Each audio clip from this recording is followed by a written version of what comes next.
Thanks for joining me again. I'm here with Sam Wickenden, the Manufacturer Relations Manager at Motability Operations. Now remember, you can submit any questions you have for Sam online right now.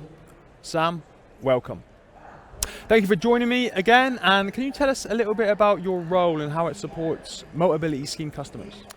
Yeah, Mark, thanks for having me. Really good to be here today. My role as Manufacturer Relations Manager is basically responsible for all of the vehicle purchasing, so vehicles that come onto the scheme, and also all of the new cars that are going to appear on the scheme over the next, say, 12 months or so. So my team work very closely with the car manufacturers, and we help set the pricing, and we negotiate on the vehicle prices and what's going to appear on the scheme. So that's a little bit about my role. Okay, pricing. I wanted to talk about that. Yep. Can you tell us a little bit about the latest pricing quarter and what to expect from the next one? Yeah, definitely. So latest pricing quarter, really, really great pricing in my opinion. Prices came down on average a little bit. More choice, so we've got 143 models on the scheme now. And also I would say a real good offering in terms of electric vehicles, so that's brilliant. Next quarter, I would say, it's tough to call exactly what's going to happen just yet because we're quite early in this quarter. We're only just going out to speak to the manufacturers about next quarter's pricing. It's tough to call earlier on. I would say my advice would always be for any customer, if you're considering ordering, get your order in nice and early. Not only does it secure your place in the queue and gets you a build slot, but also you're price protected. So if the prices do change or go up and down, you're locked into your pricing. Yeah, I've got to say on a personal note, you know, my latest car, I just got one in December, fantastic pricing. I think £800. For my whole a car that can suit my entire family. And what are you driving, Mark? What's your... It's a Ford Focus ST Line Estate. Fantastic. So, yeah, lovely perfect, car. perfect. Brilliant. I'm glad you found a one that suits your needs. That's brilliant. So the automotive industry, how is that changing?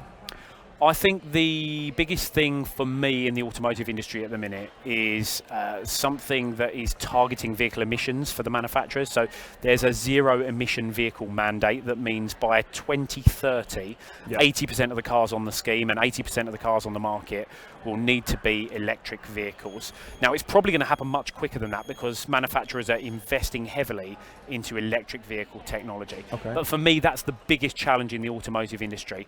Switching people into electric cars but maintaining our really high levels of customer service. Okay, so can you tell us a little bit more about the EV revolution, particularly how the Motability scheme is helping their customers to transition? Yeah, definitely. So the EV revolution is coming. It's with us. You only have to look around this events hall today to see how many great electric cars we've got.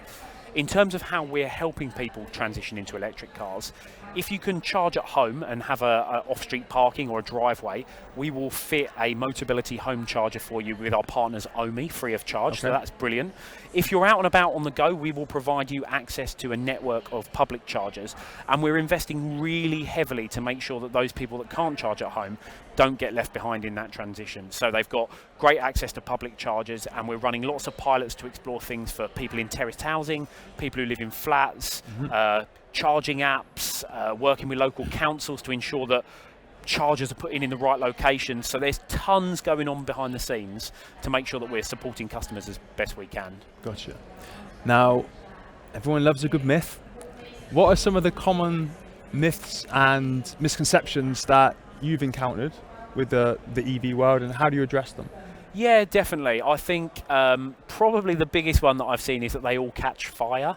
I think there's been a few really, really high profile cases in the media, and of course anything that involves a vehicle fire is a tragedy. It goes without saying, it's really dangerous, and the people involved, we obviously want to make sure they're safe. But statistics would suggest that electric vehicles are actually much safer than combustion engines at the minute. So I would say that's a bit of a misconception. It's a few bad media stories have probably promoted that narrative quite heavily. Got you. Now, this is the fast moving world, like you said. How would you recommend that customers keep up to date with the latest developments and trends in the automotive industry? So for me, I think there's a few really good, useful resources out there online. The first one, of course, being the Motability scheme. Go onto the Motability scheme website. That's a great resource. But also there's a few companies out there. We work very closely with a company called Lifestyle who do test drive reviews and announcements about what cars are going to be joining the scheme. So I'd recommend Lifestyle magazine to anyone. That will give you a sneak peek into the future of what's coming on the scheme. Okay. And what advancements do you foresee in electric vehicle technology in the future, particularly in terms of battery technology? So that's a great question, Mark. There's a few really big things here, and I'll try and break them down into nice, simple terms. So the battery technology that we are seeing is evolving. So lithium batteries, like we find in our laptops and our phones, are the predominant source of fuel or kind of charge in an electric car. Those are becoming cheaper, lighter and more efficient, so the range is getting longer first and foremost. And I expect lithium battery technology to probably be around for the next 5 years or so. After that, we'll see what's called solid state batteries, probably from somewhere between 2028 and 2030. Now, solid state batteries are really cool. They are so much smaller. They're about a quarter of the size of a lithium battery. And that means we can either put them in smaller cars, so we can make small cars work as electric vehicles, or we put them into bigger cars and the range goes up, so we can get ranges in excess of 500-600 miles. Wow. It's just a really exciting time to be in the motor trade. And what about the infrastructure that's around it? The infrastructure is growing rapidly. The government have committed to invest in the charging infrastructure, and I mean, I was in the bar last night with a colleague, and they said to me, "Did you know that there are now more public chargers in the country than there are petrol stations?" And that blew my mind. I'm really close to this, but I didn't know that. I thought that's a really cool fact. Yeah. So the next thing is, of course, whilst there might be more chargers, it currently takes a little bit longer to refuel your car because it takes longer to charge than fill up with fuel. So I think the next thing we'll see is the charging speeds increasing. Right. Most cars now can be rapid charged in under an hour, but even that is coming down, and we're seeing the first of the cars that can recharge in about 15 minutes. So super, super cool technology out there, and the network's improving loads. Sounds super exciting. Now, this is my favourite part because we have questions from the audience. Okay. I've got 7. First one is, are EVs going to become more affordable on the scheme? That's a really good question, Mark. I would actually kind of counter that and say I think they've become affordable already. Okay. There's a huge number of EVs on the scheme with no upfront payment already, at nil advance payment. And those that do have an advance payment offer, in my opinion, really compelling value for money. So I would say that's with us already. I think EVs are affordable already. And when you combine that with the running costs, which do vary depending on how you charge the car, but if you can charge the car at home, you'll probably save at least 50% versus fuel. Wow. I think EVs make a very compelling cost argument at the minute. Gotcha. Okay, this is an interesting one. I don't have a charger near me and I don't have a driveway, so an EV isn't an option for me. Will I still be able to drive a petrol car? You will still be able to drive a petrol car, Mark. That's a good question. What I would say is that we are seeing manufacturers invest more in electric cars at the minute, and because of the emissions mandate that they're working to, over the next decade we will definitely see petrol phased out. Okay. And I think what we'll probably see is a steady phase out over the next few years. By around about 2027, 2028, half the cars in the market are going to be electric.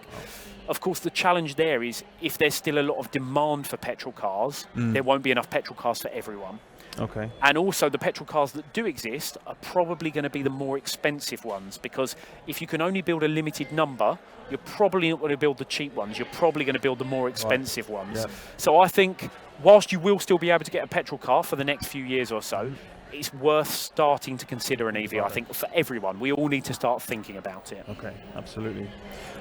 Are EVs more expensive to maintain than petrol cars? Actually, quite the opposite, Mark. They're cheaper, I think. There's less moving parts. And in terms of servicing requirements, realistically, it's only brake pads, tyres, consumables, wiper blades, that kind of thing. The electric motors themselves are very well tested. They will go for as long as a combustion engine, if not further. Wow. So no, the opposite. And of course, it's worth pointing out, on the Motability scheme, your maintenance is included in your lease. You get all your servicing with your local dealer, so there's no cost to worry about there. Awesome. I know there's going to be a couple answers to this question, but how long does it take to charge an EV? It's a great question. It really depends on where you're charging it and what kind of mileage you're doing, as to how long it's going to take. What I tend to find, I drive an electric car myself, I don't really charge it from empty to full very often. It's only if I've done a really long drive. Right. What I typically do is get home and I just plug it in overnight, and it might be at 50, 60%, and I just top it up overnight. Gotcha. The advice is to top it up to about 90%. On a home charger, a full charge would typically take around about 7 to 10 hours, depending on the battery size.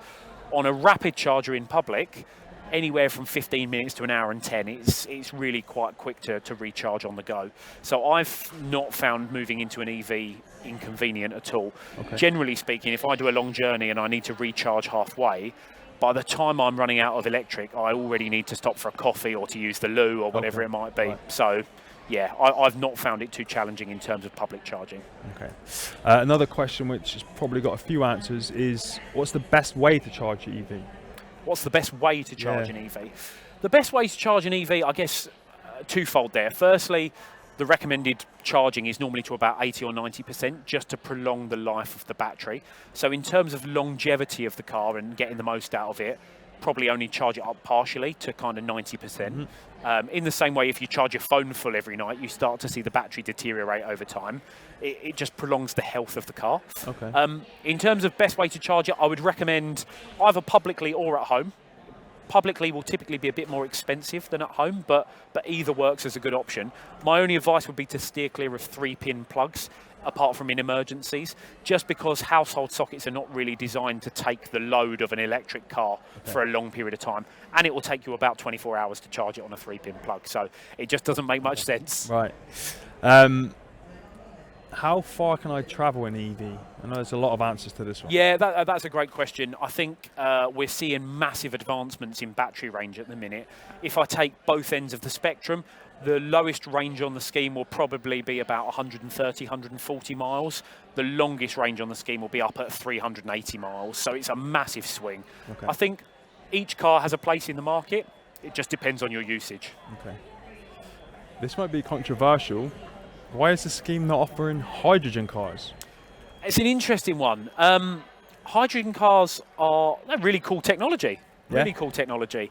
I think at the minute it's quite new technology for us, both in terms of there's only a few cars in market. I'm aware of one Hyundai and one Toyota product that are hydrogen, maybe a BMW as well, so there's not loads of cars out there.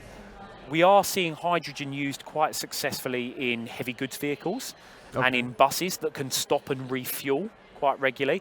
And I think that's the biggest challenge for hydrogen cars. The refueling infrastructure is not great. There's only, let's say, maybe half a dozen hydrogen stations in the UK. So it's got very, very limited application for the Motability scheme. It doesn't work on scale for our customers yet. Okay. Yeah. Well, this one's just in, hot off the press. It says, "Hi, I live in a housing association property. Would I still be able to get a charger at home, and would I need permission from my housing association?" So that's a really complicated question, and actually what I'd recommend for that particular customer who's asked, Mark, and I think that's one coming just now from home. So if you live in a housing association, I would suggest get in touch with both your housing association to understand their requirements for EV chargers, and also have a chat to our EV specialist team on our contact centre lines. You can find their details on the Motability scheme website, and just discuss the circumstances, because it will differ for everyone's accommodation. It also depends on the type of rental agreement you've got with them, or if it's subsidised housing, or if it's full council housing. So it's quite a varied question, and it's really hard to get into the specifics of one case in that one. But what I would say is housing associations are aware of the challenges. We're certainly aware of those challenges, and we're doing a lot to invest in that space in terms of charging solutions for flats and social housing. So we're exploring it, the councils are exploring it, but to give a really specific example is quite a tricky one for that particular case. Okay. Getting a lot of interesting questions coming in now. So this one says, "The only solution if I can't charge at home is using the Tesla superchargers, open to all EVs. Would you consider including Tesla on the scheme?" That's a really, really great question. We have very close links with the team at Tesla. We have a great working relationship with the team at Tesla. At the minute, I can't commit as to whether they will appear on the scheme. I just don't know if that's possible. If I'm honest, it's not the charging network or actually anything related to that. It's actually the fact that Tesla predominantly sell their cars online, and Motability scheme customers traditionally visit a car dealership. Okay. So transacting with Tesla in the first and foremost would be a real challenge for us. So it's too early at this stage to say if that brand is going to join the scheme.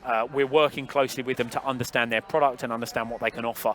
But at this point in time, it's just impossible to say. Okay, great. Well, Sam, thank you so much for joining us. I learned a lot, and I hope that everyone else at home learned a lot too. Up next, you'll be able to learn even more about EVs with a myth-busting talk by James Bird from Nissan.